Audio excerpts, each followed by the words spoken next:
El Evangelio de hoy es de estos evangelios claros, donde la gente y los mismos apóstoles se escandalizan de lo que dice Jesús, pero lo veremos después. Empieza Jesús por el camino, se le acerca corriendo un hombre, se le llama el joven rico, lo llamamos así porque en aquellos tiempos solo corrían los jóvenes, aun con excepciones. En el Evangelio encontramos una excepción. Cuando se dice que Jesús ha resucitado, no está en el sepulcro, Pedro y Juan van corriendo al sepulcro. Juan es joven, Pedro es de mediana edad, ya no es joven. Y sin embargo, corre también, aunque no tanto como Juan, que llega primero. El caso es que llega este hombre, se arrodilla ante Jesús. Maestro bueno, o sea, rabí bueno. Aquí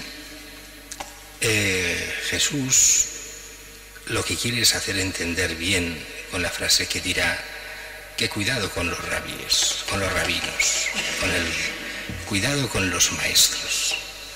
Mucha gente piensa maestro igual a maestro bueno. No.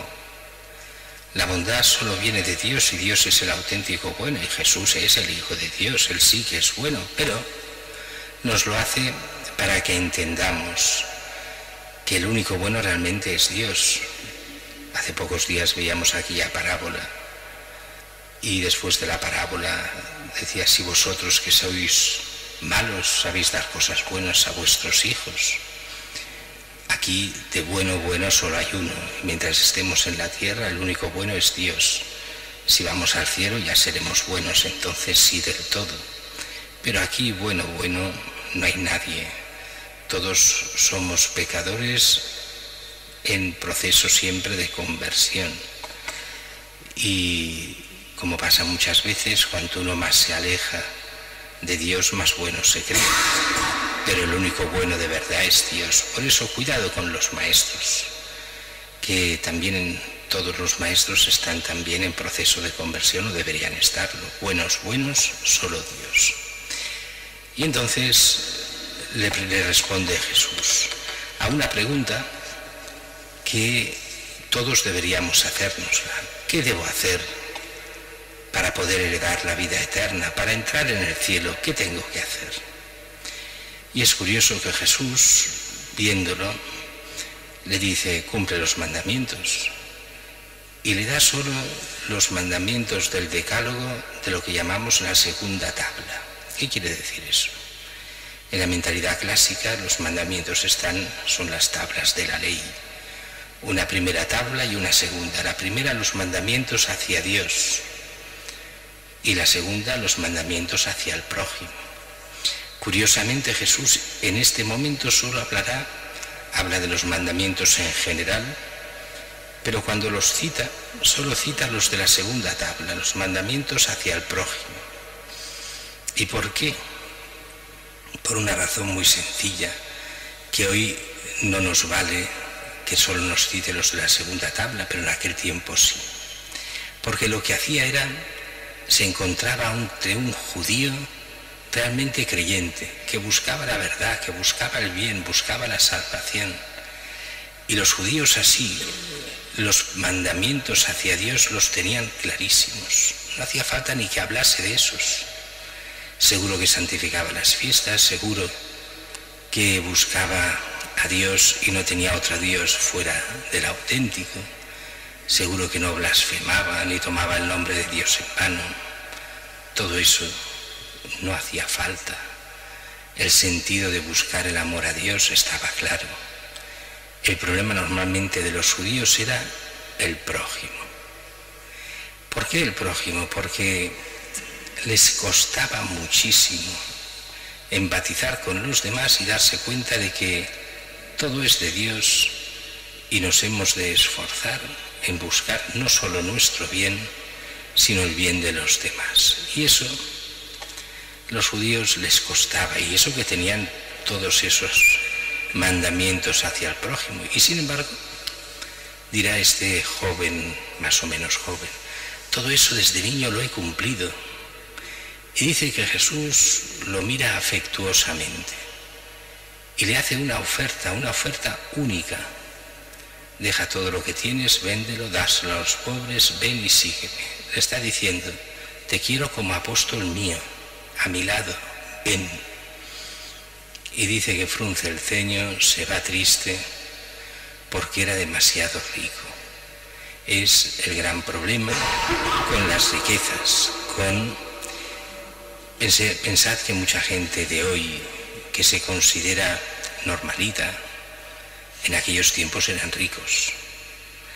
El tener asegurado el pan cada día para comer, eso solo en aquella época lo tenían asegurado los ricos, nadie más.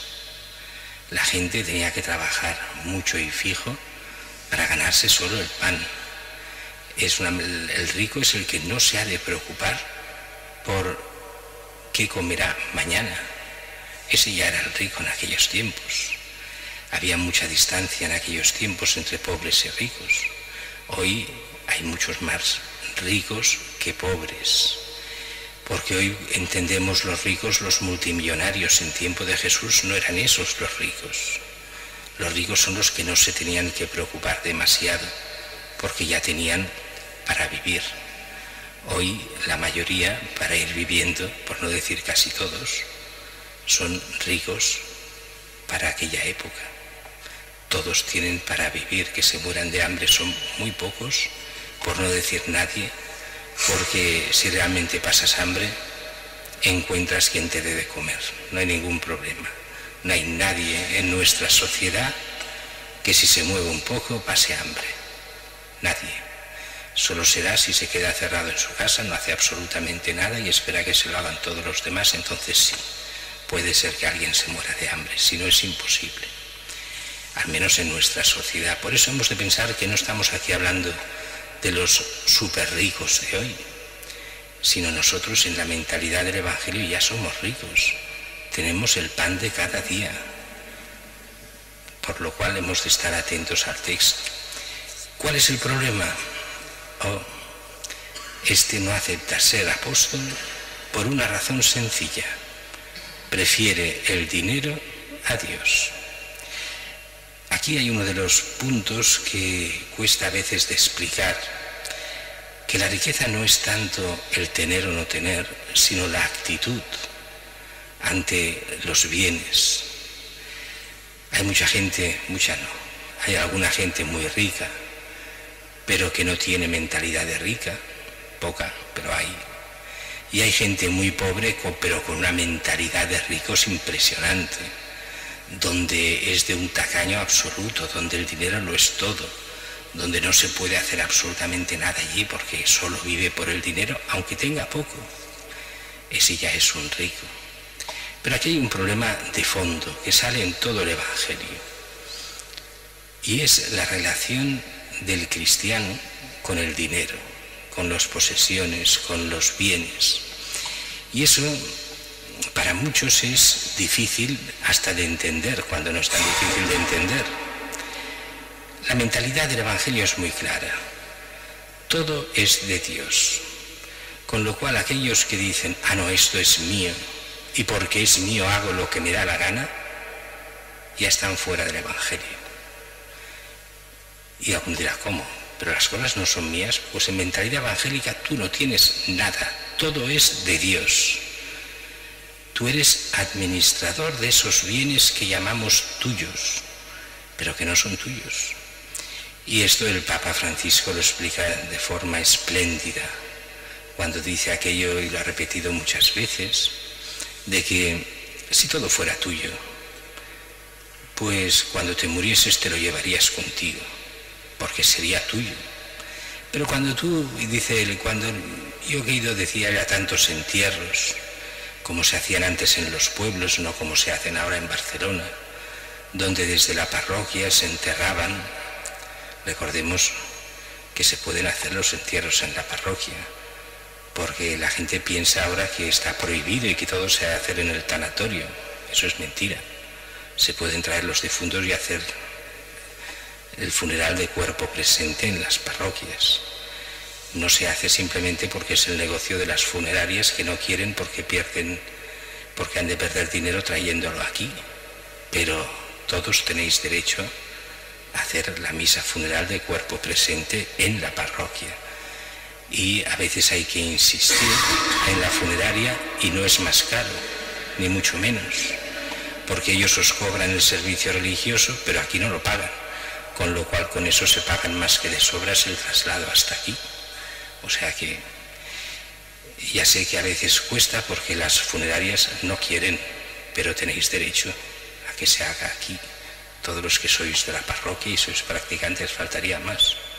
Pues bien, decíamos, problema ante el dinero. La mentalidad del cristiano de verdad es que todo lo que tiene no es suyo, es solo administrador y dará cuentas a Dios de lo que ha hecho con todo lo que tiene. Y lo ha de administrar para bien propio, faltaría más, pero para el bien de los demás también. Porque ese dinero, decimos, no es suyo. Y como decíamos lo del Papa y lo de los antiguos funerales, cuando salían de la parroquia, iba el coche fúnebre, detrás iba el pueblo con el cura y los cirios y la cruz, y no iba el camión de las mudanzas. No se llevaba nada el difunto se llevaba solo la caja donde lo llevaban y basta. Y eso el Papa decía, tendría que hacernos reflexionar, porque no nos llevaremos nada de los bienes materiales, solo nos llevamos todas las buenas obras que hayamos hecho con esos bienes materiales, que serán nuestro tesoro en el cielo. Por eso el cristiano sabe bien que ha de estar muy atento con lo que hace cada día, con cómo gasta el dinero en las buenas obras y las obras de misericordia necesarias para la salvación. Porque si no hay obras de misericordia en la vida de un cristiano, quiere decir que no es cristiano, quiere decir que está encerrado en su propio egoísmo, quiere decir que actúa como un rico. Y entonces es imposible, lo dice el Evangelio de hoy, qué difícil es que los ricos entren en el reino de los cielos.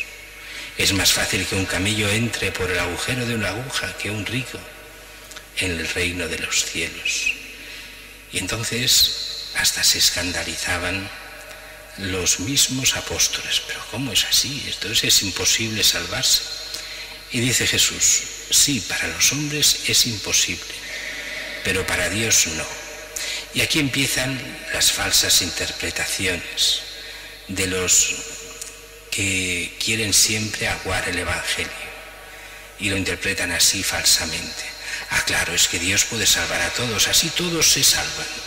No, el Evangelio no va por ahí. El Evangelio va por otro camino. El Evangelio está diciendo, los ricos no se pueden salvar excepto que acepten la gracia de Dios y se conviertan y cambien de mentalidad. Y así encontramos algunos, y yo he conocido a algunos, pero pocos, ricos que se lo toman en serio y buscan el bien, y buscan hacer el bien a sus trabajadores, el bien a la gente que conocen, el bien en todos los... y saben muy bien que ellos no se van a llevar nada, y no despilfarran en tonterías para bien propio, sino que son incluso a veces hasta austeros en su vida, no tacaños, pero sí de una cierta austeridad, pero aprovechan a hacer el bien a aquellos que lo necesitan. Es hacerse este tesoro en el cielo, y esos ricos, que son pocos, se pueden llegar a salvar. Es impresionante ver cómo cuantos en los últimos 30, 40 años, gente que ha hecho dinero, cómo se aparta de la fe enseguida, porque sabe que si es cristiano no puede vivir de rico asqueroso, sino que ha de vivir en fidelidad al Evangelio.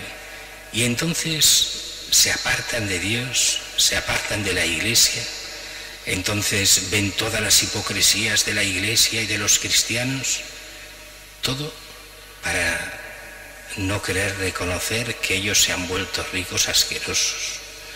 Todo porque prefieren el dinero y las riquezas y su bienestar personal a todo, y no se dan cuenta de que eso dura 4 días y después tendrán que pedir o pasar cuentas al Señor. Pidamos al Señor que nos haga entender aquello que decía el mismo Jesús: no se puede servir a dos amos, a Dios y a Mamona, y Mamona era el dios del dinero.